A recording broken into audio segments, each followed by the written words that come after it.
وہ کل مستقبل کے لیڈر بنیں گے، وہ اپنے اپنے علاقوں میں جا کر دین کی تبلیغ کریں گے اور اس طرح اسلام پھیلے گا۔ پہلے جی تبلیغ کا مقصد جو ہے نا اسلام کا پھیلاؤ تھا، جی جی جی اب تبلیغ کا مقصد جو ہے نا اپنا اکاؤنٹ بنانا ہے، جی جی جی اپنے اپنے مال پر فوکس ہے۔ جب مبلغ اگر اپنی تبلیغ میں پر اثر تبھی ہوگا جب وہ مخلص ہوگا۔ کیا تو بات پہلے کی مبلغین میں یہ پہلے تو فرق یہ تھا کہ وہ خلوص تھا، یہاں پر خلوص ہے، ہم نے تو یہی دیکھا ہے تقریباً، اسی لیے تباہی ہے۔ اسی لیے علامہ اقبال نے کہا تو قوم کیا ہے، قوموں کی امامت کیا ہے، اس کو کیا جانے 2 رکعت کا امام۔ یعنی امامت کا تو بہت بڑا مرتبہ ہوتا ہے، لیکن جی امام بھی حضوری والا ہو، اس کا مقصد خلوص ہو۔ خلوص ہو۔ دوسری بات یہ ہے کہ پہلے کے مبلغین جو ہوتے تھے بڑے بڑے علماء، بڑے بڑے علمی مراکز ہوتے تھے، وہ جیسے شاہ عبد العلیم صدیقی میٹھی، علامہ فضل حق خیر آبادی، شاہ احمد نورانی، علامہ شاہ تراب الحق قادری، ایسے بڑے بڑے، علامہ صدر الشریعہ وسیع احمد محدث صورتی، یہ برہان الحق جبل پوری، جی جی یہ اپنے اپنے زمانے کے بڑے بڑے مناظر، بڑے بڑے مدارس، کہ یہ محتمم ہوتے تھے، ایک لیڈر ہوتے تھے واقعی۔ وہ تو ان کے نام بھی بڑے ہوتے تھے، ان کا فوکس یعنی ان پیکر علم و عمل، علم ہونا چاہیے۔ آج کل کے مبلغین ہم دیکھتے ہیں کہ وہی میٹر، وہی مٹیریل، ان کا اسکوپ بڑا نہیں ہوتا اور وہ ایک چھوٹے علاقے تک محدود ہوتے ہیں، پھر ان میں عمل نہیں ہوتا۔ اور تبلیغ کا اثر تبھی ہوگا جب آپ کا عمل ہوگا، لوگ آپ کو بعمل دیکھیں گے۔ علم پر عمل ہونا جو ہے نا، یہی سب سے کہتے ہیں کہ عالم کی سب سے بڑی کرامت اپنے علم پر عمل ہے۔ تو میں یہ سمجھتا ہوں یہ 2 بنیادی باتیں ایسی ہیں۔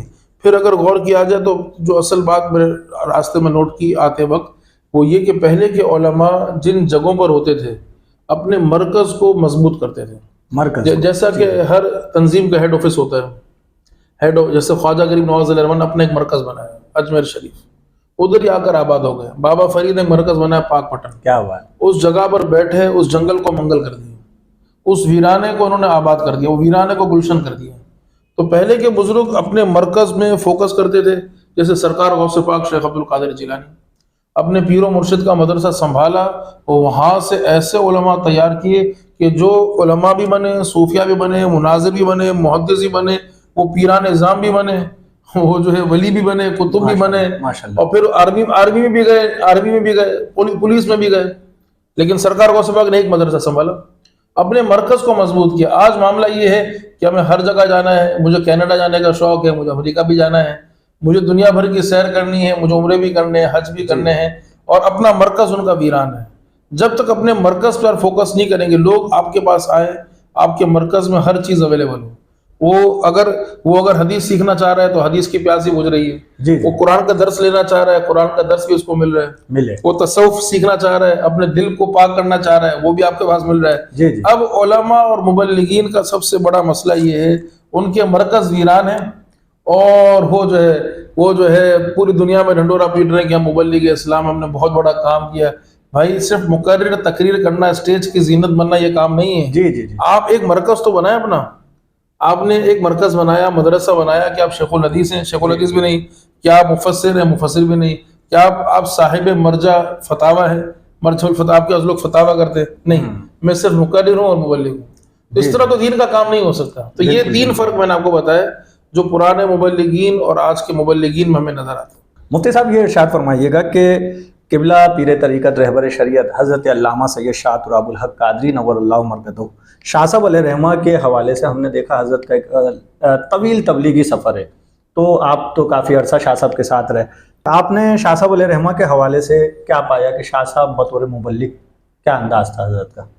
علامہ سید شاہ تراب الحق قادری رحمۃ اللہ تعالی علیہ ایک نہایت ہی بے باک اور علم کا خزانہ ان کے سینوں میں محفوظ تھا، باعمل عالم اور باعمل عالم دین تھے۔ بے شک یوں تو بے شمار خوبیاں تھیں، لیکن بطور مبلغ آپ کے انٹرنیشنل جو ان کا پہلا دورہ ہوا وہ 1978 میں ہوا، ساؤتھ افریقہ گئے تھے غالباً، اور پیر طریقت علامہ قاری مسلم صدیقی رحمۃ اللہ تعالی علیہ آپ کو ایئرپورٹ پر چھوڑنے بھی آئے تھے۔ تو علامہ شاہ تراب الحق صاحب قادری نے اپنے استاد اور اپنے خالو قاری مصلح الدین صدیقی رحمۃ اللہ تعالی علیہ کی سرپرستی میں تبلیغی دورے شروع کیے، اور میں کہوں گا بطور مبلغ وہ کیسے تھے، ایک جملے میں اگر کہا جائے تو آقا کریم علیہ الصلوۃ والسلام کی سنتوں کا وہ حسین گلدستہ تھے۔ سب سے پہلی بات میں دیکھوں تو متبع سنت تھے۔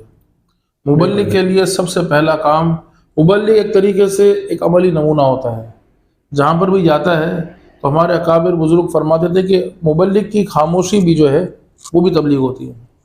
ایک مبلغ خاموش رہے گا، لوگ اس کو دیکھیں گے، اس کا خاموش بیٹھنا بھی تبلیغ ہے. اس کا چلنا پھرنا اٹھنا بیٹھنا لوگ اس کو دیکھتے ہیں. تو علامہ شاہ تراب اللہ قادری صاحب رحمۃ اللہ تعالی علیہ کی زندگی ہم دیکھتے ہیں تو ہمیں متبع سنت نظر آتی ہے. تو یہ سب سے بڑی کوالٹی ہے. اب وہ امریکہ گئے، وہ افریقہ گئے، افریقہ کی ریاستوں میں گئے، ساؤتھ افریقہ گئے، ڈربن گئے، اس طرح برطانیہ، اسپین گئے، جہاں پر بھی گئے لوگوں نے دیکھا یہ شخص بعمل عالم دین ہے. کیا تو بات ہے. لوگ متاثر ہوئے. تو یہ ان کی سب سے پہلی خصوصیت تھی. دوسری بات جو میں دیکھتا ہوں علامہ شاہ تراب اللہ قادری رحمۃ اللہ تعالی علیہ میں، ایک مبلغ کے لیے جو میں نے پچھلے سوال میں بھی عرض کیا، اس کو اگر میں سوال کو اور جواب کو اور ایکسپینڈ کروں، امت کا درد مبلغ کے سینے میں ہونا چاہیے. بالکل. میں نے علامہ شاہ تراب اللہ قادری کی زندگی میں دیکھا امت کا درد ایسا تھا، کوئی ادنا سے ادنا اگر ان کا سپاہی، ان کا خادم، ان کا کارکن اگر وہ بیمار ہے تو اس کی عادت بھی کر رہے ہیں. جی جی جی جی بالکل. اگر اس کا انتقال ہو گیا اس کے خاندان میں، اس کی تعزیت بھی کر رہے ہیں، اس کے جنازے میں بھی شریک ہو رہے ہیں. جی جی. اچھا، پھر یہ کہ آپ یوں کہہ رہی ہیں کہ اگر کوئی پریشان حال ہے اس کی دل جوئی بھی کر رہے ہیں. تو یوں ایک ایسی شخصیت ہے کہ امت کی خیر خواہی، جی جی. جس کو آپ آسان الفاظ میں یوں کہیں کہ آج کا اگر مبلغ ہے ایزیلی ایکسیسیبل نہیں ہے. فون تو وہ اٹھاتے نہیں ہیں، ان سے ملنا بہت مشکل ہوتا ہے. جی جی. ان سے ملنا اتنا مشکل ہوتا ہے کہ شاید پرائم منسٹر یا گورنر سے ملنا اتنا مشکل نہ ہو، یا کمپنی کے سی او سے ملنا اتنا مشکل، ان سے ملنا اتنا مشکل ہوتا ہے. جی جی. کسی بینک کے پریزیڈنٹ سے آپ کو ٹائم مل جائے گا، لیکن مبلغ اور پیر طریقے جو مشہور ہو گئے ان سے آپ مل نہیں سکتے. علامہ شاہ تراب اللہ قادری امت کے ایسے خیر خواہ تھے، مسلک اہل سنت کے وہ علم بردار تھے. کراچی میں رہ کر انہوں نے یہ جو کراچی کو اپنے مرکز کو پورے پاکستان کا ایسا مرکز بنایا کہ صرف کراچی نہیں، صرف پاکستان نہیں، پوری دنیا میں کوئی شخص اگر غمزدہ ہے اپنے اہل سنت کے معاملات میں، اس کو کوئی رہنمائی چاہیے، اس کو پتا ہے کہ یہ ٹائم ہے، جس طرح ڈاکٹر اپنے شفا خانے میں موجود ہوتا ہے، تو علامہ شاہ تراب اللہ قادری رحمۃ اللہ تعالی علیہ اپنے روحانی شفا خانے اس خانقاہ میں موجود ہیں. انہوں نے اپنے اس مرکز کو اسی طرح آباد کیا جس طرح خواجہ غریب نواز نے اور داتا کنبخش نے اپنے مرکزوں کو آباد کیا، ہر وقت موجود. اور چاہے کوئی مسئلہ ہو، تصنیف کے حوالے سے ہو، تدریس کے حوالے سے ہو، کسی کی امامت کے حوالے سے ہو، مزارات کے حوالے سے ہو، اور سمجھیں کہ اور بھی کوئی کام ہو، سیاسی معاملات ہوں، جی جی جی، ہر معاملے میں ان کے پاس لوگ. پھر روحانی معاملات ہوں، جنات کے معاملات ہوں، گھریلو جھگڑے ہوں، ہر معاملہ کوئی مسئلہ ہو، عصر سے ہم دیکھیں بلکہ دوپہر سے ہم دیکھیں، جی جی، مدارس کے معاملات ہوں، طلباء کے معاملات ہوں، علماء کے معاملات ہوں، نہ صرف کراچی کے بلکہ باہر کے امریکہ، Virginia, California, Los Angeles, Calgary, کہاں کا ایڈمنٹن، اور کہاں کے شہروں کے، سین فرانسسکو، ویلنسیا، بارسلونا، جرمنی، تو یہ دنیا، فرینکفرٹ، دنیا بھر سے، چائنا کا دورہ بھی کیا انہوں نے. اچھا پھر تو یہ ان کی شان ہے کہ وہ ایزیلی ایکسیسیبل ہے، دروازہ کھلا ہوتا ہے، دروازہ open door policy. Open door policy, جس کو آنا ہے جب آ جائے، غریب آدمی ہو، امیر آدمی ہو. تیسری بات ہے کہ ہر آدمی کے لیے مطلب ایزی، ہر آدمی آرام سے اپنی بات کر سکتا ہے. ورنہ ہوتا یہ کہ امیروں کو ٹائم آسانی سے مل جاتا ہے اور غریبوں کو ٹائم نہیں ملتا. تو یہ اس زمانے کی سب سے بڑا ہمارا المیہ یہ ہے کہ غریب آدمی جائے تو کہاں جائے. بے شک غریب آدمی، کیونکہ جو مبلغ ہوتا ہے نا، مبلغ ہوتا ہے اس کا کام لوگوں کے لیے ہمدرد ہونا. تو میں یہ دیکھتا ہوں کہ علامہ شاہ تراب اللہ قادری علیہ رحمہ، پھر یہ کہ بے خوف، کسی چیز کا خوف نہیں. آج کل تھوڑا سا ایک آدمی مشہور ہوتا ہے، اس کو پروٹوکول چاہیے، اس کے ساتھ پورا لشکر ہونا چاہیے. جی جی. علامہ شاہ تراب اللہ قادری رحمۃ اللہ تعالی علیہ کو ہم نے دیکھا کہ میمن مسجد مصلی الدین گارڈن میں ہے، مغرب کی نماز پڑھائی، درود شریف کی چادر بچھی، آپ نے مغرب کے بعد 6 نوافل پڑھے، درود شریف کی چادر بچھی. آپ کو میمن مسجد بولٹن مارکیٹ میں نکاح پڑھانا ہے، آپ چاہتے تو مغرب بولٹن مارکیٹ میمن مسجد میں امامت کر سکتے تھے، لیکن آپ نے اپنی مسجد کی ذمہ داری کو اہمیت دی. جی جی. اور آپ بائک میں بیٹھ کر، اسکوٹر میں بیٹھ کر کسی کے ساتھ آپ نکاح پڑھانے چلے گئے. اچھا، ماشاءاللہ. میمن مسجد بولٹن کئی مرتبہ ایسا ہوا. آپ کو صدر جانا ہے تو ہمارے پیر صاحب کے، ہمارے جو ہے خادم، انہوں نے بتایا ایک دفعہ جبیس ہوٹل صدر میں کوئی پروگرام تھا. اچھا. تو شاہ صاحب علیہ کو جلدی پہنچنا تھا، جلدی آنا تھا، تو وہ اثر پڑھا کر گئے، ادھر بیان کیا، بیان کرا کے مغرب پھر اپنی مسجد میں ادا فرمائی. کیا بات ہے، کیا بات. تو وہ اس پہ آج سمجھتے نہیں تھے. اگر وہ کئی تعویذات دینے جاتے ہیں، ان کا ایک مرکز تھا جوڑیا بازار میں جہاں پر وہ خواتین کو رہنمائی کرتے تھے، ان کو واعظ و نصیحت کرتے تھے، تو وہاں پر بائک میں بیٹھ کے، کیوں جوڑیا بازار کا علاقہ ایسا ہے کہ وہاں پر گاڑی نہیں چلتی، جی جی تنگ بہت گلیاں بہت تنگ گلیاں ہیں. رش کا تو بھی وہ وقت بائک ہوتا میں ہے. اتنی بڑی سمجھیں کہ 50 سے اوپر 55 سال ان کی عمر تھی، لیکن وہ خدمت خلق کے لیے، چاہے لانڈی کا علاقہ ہو، بلدیہ ٹاؤن کا آخری علاقہ ہو، سعید آباد، کوئی بھی جگہ ہو، جی جی آرام سے جو ٹائم دیا ہے اس ٹائم پر پہنچ جائیں گے. یہ خدمت خلق کا جذبہ اور بے خوف. بے خوف ہو گئے. ان کیا کو کوئی بات. ڈر نہیں کہ مجھے مار دے گا، ان کو تھریٹ بھی ملے، لائف تھریٹ کہ آپ کو جان سے مار دیں گے، لیکن ان کا کام یہ تھا کہ بھائی اگر مجھے جو میری حفاظت اور مامور ہے، میری حفاظت کر، ان کی حفاظت کون کرے گا؟ بالکل. بڑا عالم وہ ہوتا ہے، اللہ کا نیک بندہ وہ ہوتا ہے جو اپنی موت سے ڈرتا نہیں، کیا بات. موت سے محبت کرتا ہے. تو یہ جو طرز صحابہ کرام کا تھا، ہمارے بڑوں کا تھا، الحمدللہ ہمیں علامہ شاہ تراب الحق قادری میں نظر آتا ہے. پھر یہ کہ عالم اور مبلغ کے لیے علم تو ہو، صحیح نا. جیسے ایک سپاہی ہے، سپاہی کو اپنے پسٹل دی ہوئی سیکورٹی گارڈ کو، جی جی اگر وہ چلا نہ سکے تو پھر کس کام کا؟ کس کام کا تربیت نہ ہو تو عالم، اگر عالم آپ کہہ رہے ہیں، مبلغ کہہ رہے ہیں، جی جی وہ لوگوں کے مسائل کا جواب نہ دے سکے تو پھر کس کام کا؟ کس بات کا عالم. تو علامہ شاہ تراب الحق قادری ایسے عالم اور مبلغ تھے، آپ کو جو مسئلہ پوچھنا ہے، چاہے وہ نکاح کا ہو، طلاق کا ہو، وقف کا ہو، طہارت کا ہو، اور خاص کر حج اور عمرے کا مسئلہ ہو.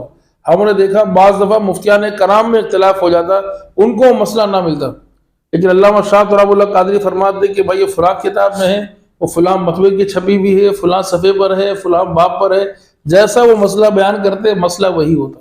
کیا بات ہے. اس قدر علم، یہ پختہ ان کا علم تھا. ظاہر ہے کہ عمل ہوتا ہے نا تو علم محفوظ ہو جاتا ہے. ایسے سوالات جو دیکھتے ہیں شاہ ہاں صاحب آج بھی دیکھیں، وصال کو 6-7 سال ہو گئے، جی علامہ 8 سال ہو گئے. علامہ شاہ تراب الحق قادری علماء کے سوالات ہم دیکھ رہے ہیں 30 سال 40 سال سے پوری دنیا میں وائرل ہیں. جی جی جو مسئلہ آپ کو تلاش کرنا، یوٹیوب پہ لکھے، آگے لکھے کہ یہ مسئلہ ہے، مثلا نماز میں کپڑے فولڈ کرنا، بد مذہب کے پیچھے نماز پڑھنا. جی جی تو یہ جو مسئلے ہیں رمضان کے حوالے سے کوئی مسئلہ ہو، آپ مسئلہ لکھیں، آگے لکھیں علامہ شاہ تراب الحق قادری، تو 100 میں سے 90 مسئلے ایسے ملیں گے آپ کو کہ آج بھی آپ کو یوٹیوب پہ ملیں گے، مل جائیں گے. جی جی اور باقی ان کی ویب سائٹ پر موجود ہیں.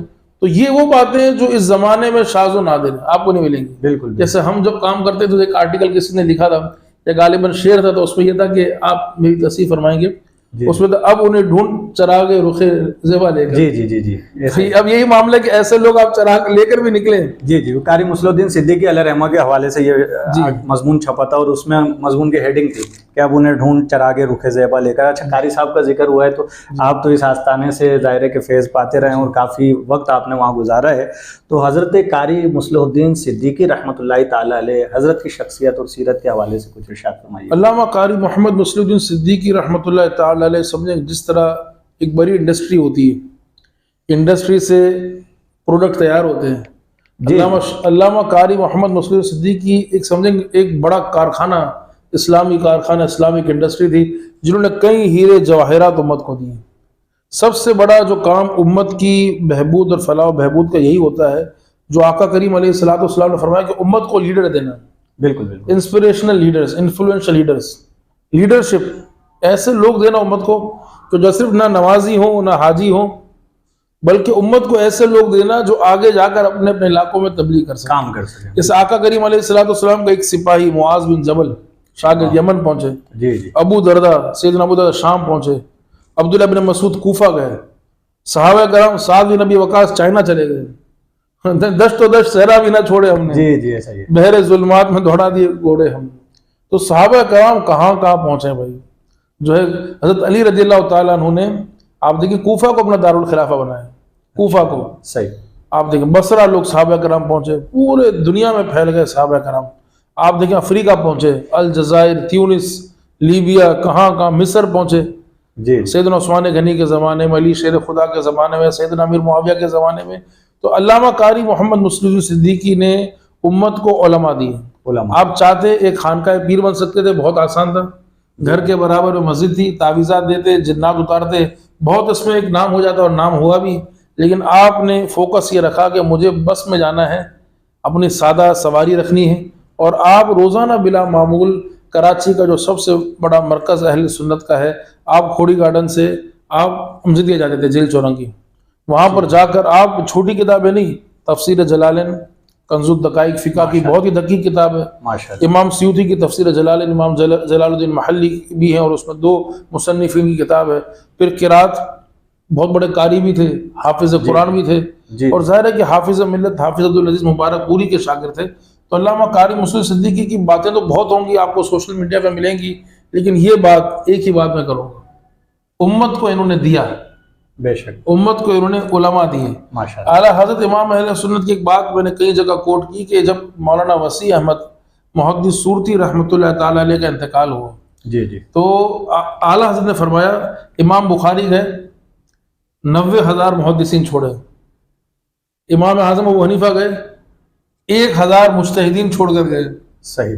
تو آج ہزاروں, پہلے ایک جاتا تھا ہزاروں چھوڑ کر جاتا تھا, آج ہزاروں جاتے ہیں ایک بھی نہیں چھوڑتے, ایک بھی نہیں, ایک بھی نہیں چھوڑتے. تو قاری مسعود صدیقی نے امت کو حافظ دیے, قاری دیے, محدث دیے, اور اپنا جانشین ایسا شخص کو بنایا پوری دنیا اس کی دیوانی ہے. اللہ اکبر, اللہ اکبر. اس کے علم پر, عمل پر, اس کے تقوی, پارسائی, اس کے جو ہے مسلک کی خدمت, اس کی طہارت, اس کا تزکیہ پر کوئی نقطہ نہیں اٹھا سکتا.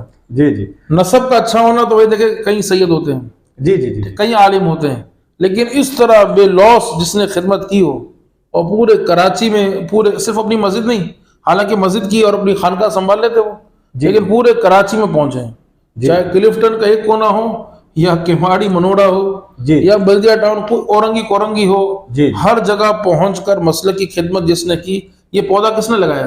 قاری صاحب. یہ پودا قاری مسعود الدین صدیقی رحمۃ اللہ تعالی علیہ. بالکل بالکل. حضرت ہم نے تو جب شاہ صاحب علیہ رحمہ کا وصال ہوا تو ہم عرفان منزل 2 پر کام کر رہے تھے, تو دنیا بھر سے جو خطوط قبلہ شاہ عبدالحق قادری صاحب کے پاس موصول ہوئے, تعزیت نامے موصول ہوئے, تو تقریباً مطلب آپ کہہ لیں کہ دنیا کے ہر کونے سے آنے والے خطوط میں لوگوں کا لکھنا یہی تھا کہ شاہ صاحب ہی ہمارے سرپرست تھے. الحمدللہ. تو ایک مسند پر اور ایک گدی نشینی کرتے ہوئے, گدی پر بیٹھتے ہوئے قبلہ شاہ صاحب علیہ رحمہ نے دنیا بھر میں جو ہے دین اسلام کی خدمت کی اور سرپرستی فرمائی. مفتی صاحب یہ ارشاد فرمائیے گا کہ آپ نے فکر رضا کے حوالے سے گفتگو کی, سیدی اعلیٰ حضرت علیہ رحمہ نے جو 10 نکاتی منشور دیا, اس منشور پر آج کے اہل سنت کیا عمل کرتے ہوئے نظر آتے ہیں, اور کس حد تک ہمارا عمل اس پر ہے, ہم فکر رضا پر کس قدر کاربند ہیں؟ اعلیٰ حضرت امام اہل سنت امام احمد رضا خان اپنے زمانے کے مجدد تھے. مجدد وہ ہوتا ہے جو آ کر دین کا احیاء کرتا ہے, ریوائول آف ریلیجن, انقلاب پیدا کرتا ہے. جی جی, جس نہج پر امت نہیں چل رہی ہوتی وہاں پر امت کو لے کر جاتا ہے, اور اس کے جو ایک ایجنڈا ہوتا ہے, اسٹریٹجی ہوتی ہے, جی جی, امت اگر اس پر عمل کرے تو ترقی پاتی, اور ایک بہت بڑا وہ کام کرنے والا شخص ہوتا ہے, جیسے کہ حضرت مجدد الفسانی ہیں, سرکار غوث پاک ہیں, امام شیخ محی الدین ابن عربی ہیں, یہ وہ لوگ تھے, امام غزالی ہیں, اپنے زمانے میں بڑے بڑے کام کیے. تو اعلیٰ حضرت امام اہل سنت 10 نکاتی ایجنڈا امت کو دیا. جی جی, لیکن ہم دیکھتے ہیں کہ 10 نکاتی ایجنڈا پر اکثر لوگ ہمارے عمل نہیں کرتے. حضرت تو پہلی شک ہے نا, عظیم الشان مدارس کھولے جائیں, باقاعدہ تعلیمیں ہوں, عظیم الشان مدارس قائم کیے جائیں, علماء ہوں, علماء کے اچھے وظیفے ہوں. اب ہمارا سب سے بڑا مسئلہ یہ ہے, ہمارے علماء کا وظیفہ سب سے کم ہے. سیکیورٹی گارڈ کا, بھنگی کا, کلرک کا, ان کے وظیفے زیادہ ہوں گے. جب آپ لوگوں میں ایک آپ دیکھیں کہ میں اکثر اسٹوڈنٹس کو, اپنے شاگردوں کو, مساجد کے ائمہ کو یہ بات کرتا ہوں کہ اگر کراچی کی کوئی معروف یونیورسٹی ہے, اس کا ایپٹیچیوڈ ٹیسٹ ہوگا, داخلے کا ٹیسٹ ہوگا, جی جی, ہزاروں کا مجمع لگ جائے گا. اس ہزاروں کے مجمع میں سلیکشن ہوگی 20% کی, جی 10% کی.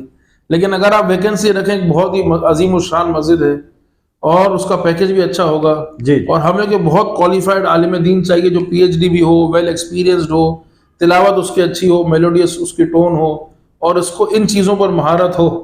ہمیں چاہیے, مہینہ لگ جائے گا, بندہ نہیں ملے گا, یعنی لیک آف ہیومن ریسورس, ہمارے پاس عالم دین نہیں ہے, قلت رجال, یہ ہمارا مسئلہ ہے. تو ظاہر ہے کہ جب ایسا معاملہ ہوگا تو پھر کس طرح ہم کام کر سکتے ہیں؟ بالکل بالکل. جبکہ امام اہل سنت کا جو منشور, تو آپ نے یہ کہا, آپ نے جو بات کی حضرت امام اہل سنت کے 10 نکاتی ایجنڈا کے حوالے سے کہ مبلغین تیار ہوں, ان کو اچھے وظیفے دیے جائیں, مدارس قائم کیے جائیں. آج مدارس ویران, آپ جس مدرسے میں جائیں مدارس کا حال جو ہے تباہ کن ہے, کیونکہ مدارس کے جو محتممین ہیں وہ اس حوالے سے سیریس نہیں ہیں, ان کو امت کا درد نہیں ہے, ان کا ٹارگیٹ ہی نہیں ہے کہ ہمیں علماء. میں تو دیکھتا ہوں, کل رات بھی ایک جگہ میں گیا تو وہاں پر افریقہ کا نقشہ بنا ہوا تھا, افریقہ کی 54 کنٹریز کا. تو مجھے تو پتا ہے, لیکن میں نے دیکھا کہ جو میرا ملک جہاں پر ملاوی میں ہوں اتنا چھوٹا سا ہے اور نقشہ اتنا بڑا ہے, یعنی ہاتھی کے اندر چونٹی ہے میرا ملک جہاں پر میں کام کر رہا ہوں, ملاوی. اب میں نے پھر وہاں پر ایک سید صاحب تھے, برطانیہ سے تعلق ہے, سید غلام دستگیر شاہ صاحب. میں نے کہا دیکھو اوپر لیبیا ہے یا الجیریا ہے, لیبیا قذافی کا تھا, یہ ایجپٹ ہے, سوڈان ہے, نائجیریا ہے. میں نے کہا ہم کہیں پر بھی نہیں ہیں, ہمارے علماء کہیں پر بھی نہیں جاتے. ہم جاتے ہیں ساؤتھ افریقہ, ہم جاتے ہیں موزمبیق, ہم جاتے ہیں تنزانیہ, ہم جاتے ہیں زامبیا, یہ ہماری یہ ہے سسٹم. اور عیسائیت پھیل رہی ہے, قادیانیت پھیل رہی ہے. ہم پاکستان سے, انڈیا سے علماء تیار کر کے ان جگہوں پر کیوں نہیں بھیجتے؟ نقشہ بنایا جائے. ہم جب اسکول میں پڑھتے تھے تو ورلڈ ایٹلس ہوتا تھا, ایک نقشہ ہوتا تھا کہ آسٹریلیا یہاں پر ہے, عربین سی یہاں پر ہے, میڈیٹیرین سی یہاں پر ہے, یہ بحیرہ عرب ہے, یہ فلاں جگہ ہے. اب پھر ہم دیکھتے ہیں اسلام کی تاریخ, اسلاف اور اولیاء کرام سمندری سفر کر کے جا کے دین کا کام کر رہے ہیں. جیسے عبداللہ شاہ غازی ہیں, یوسف شاہ غازی بلوڑے والے, انہوں نے آ کر اپنے وطن کو چھوڑا کام کیے اور علماء تیار کیے. آج ہمیں علماء تیار کرنے والے لوگ نظر نہیں آتے, اور مدارس کی اسٹریٹجی نہیں ہے کہ یہ بچہ تیار ہوا, عالم دین تیار ہوا. ہمیں ضرورت ہے اس وقت سیریا میں, شام میں, یا ہمیں ضرورت ہے بھائی گلگت بلتستان میں. بھائی تم وہاں سے آئے ہو, تم وہاں پر جاؤ, ہم تمہیں مدرسہ بنا کے دیں گے.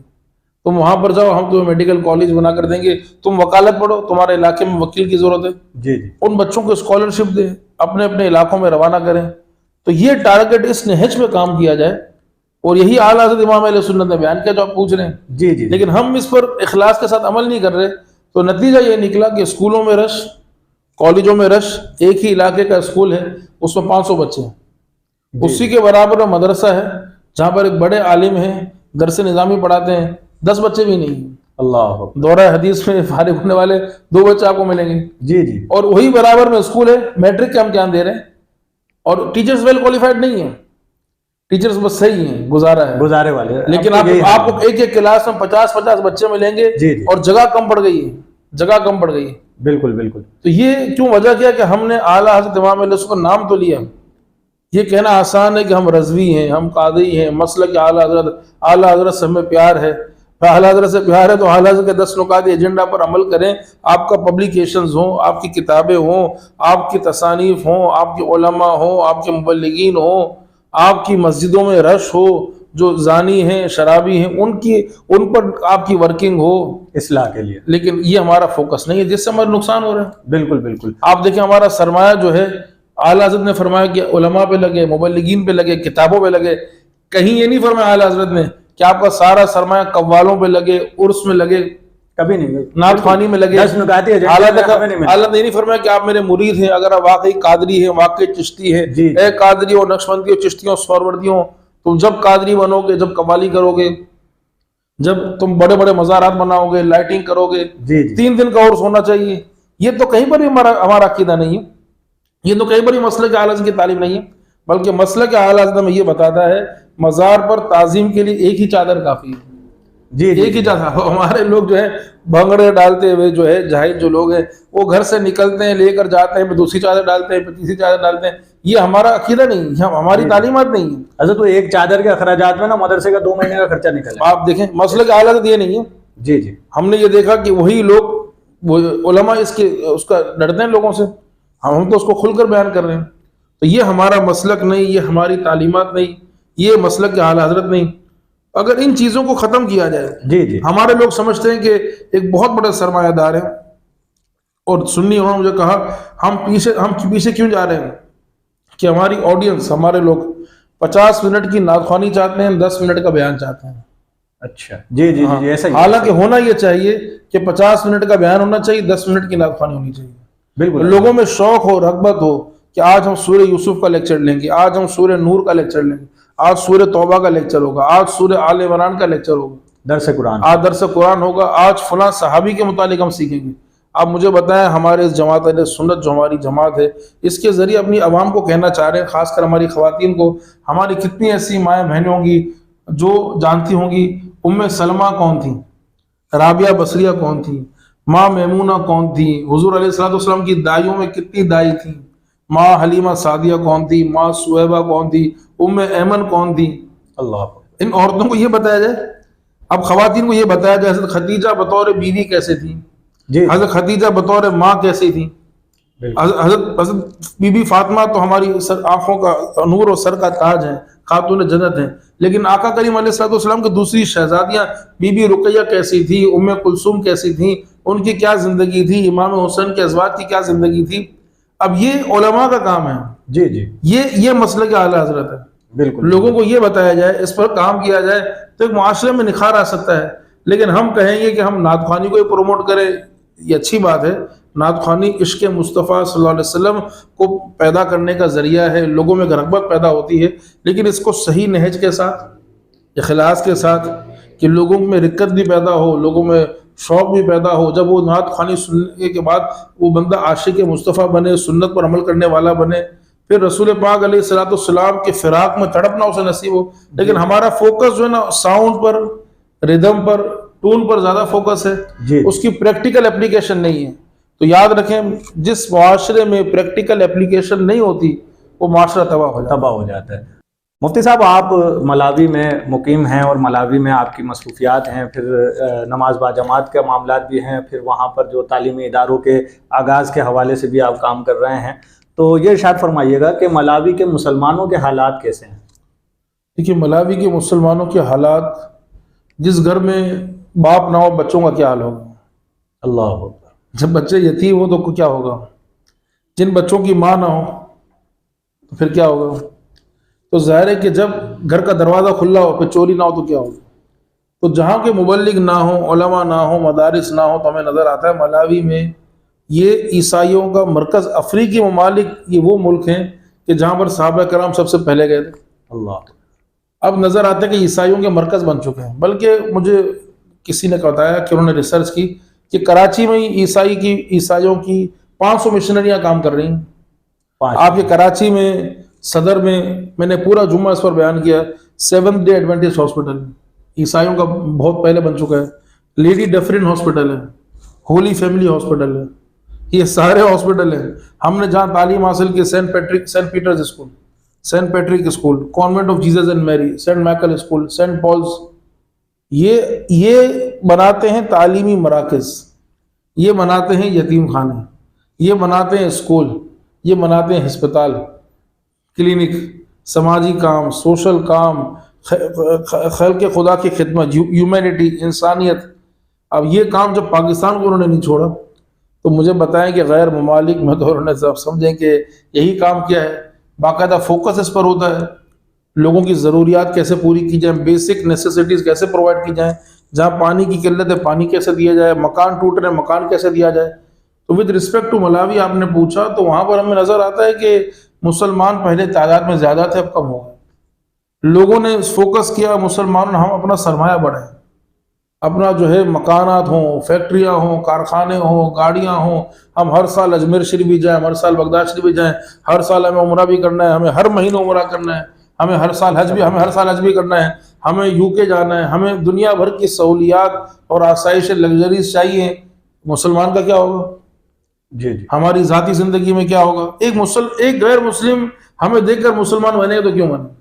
حالانکہ جارج برنارڈ شو نے ایک دفعہ شاہ عبدالعلیم صدیقی ملٹری سے جب ڈیبیٹ ہوئی تو اس نے کہا تھا آئندہ آنے والی قوموں کا جو مذہب ہے وہ مذہب اسلام ہے, نہایت ہی شائستہ, اصولوں پر مبنی, نہایت ہی مہذب اور نہایت ہی کنسائز اور کمپلیٹ ریلیجن اسلام ہے. اللہ. لیکن ساتھ میں اس نے یہ بھی کہا تھا جارج برنارڈ شو نے, Islam is the best religion but Muslims are worst followers. اسلام سب سے بہترین مذہب ہے مگر مسلمان سب سے بدترین پیروکار ہے. تو وجہ کیا کہ ہم نے اپنا عمل اچھا نہیں کیا, جس کی وجہ سے ود رسپیکٹ ٹو ملاوی اور افریقہ ہم بات کریں, ملاوی ہو, موزمبیق ہو, دارالسلام, تنزانیہ, افریقہ میں 54 کنٹریز ہیں, ممالک ہیں, موریٹانیہ, موریشیس, ان جگہوں پر آپ دیکھیں بظاہر جو ہے وہ ہے نا بات علامہ اقبال نے کہی کہ یہ امت خرافات میں کھو گئی, حقیقت روایت میں کھو گئی. ایسے کچھ بات ہے. تو ہمیں نظر آتا ہے کہ ہمارے یہاں بدعات جو ہے نئی چیزیں آ رہی ہیں. دین میں ہر چیز آپ کام کریں, ہر چیز آپ نئی لے کر آ سکتے ہیں, انوویشن ہونی چاہیے. لیکن مذہب ہمارا عقائد وہی ہونے چاہیے, دین پر عمل کرنے کے حوالے سے اپروچ وہی ہونی چاہیے. اب مساجد میں آنے کا لوگوں کا رجحان کم ہے, کلب جانے کا رجحان زیادہ ہے. درس قرآن سیکھنے کا رجحان کم ہے اور پھر لوگوں میں رجحان پتے کھیلنے کا رجحان زیادہ ہے.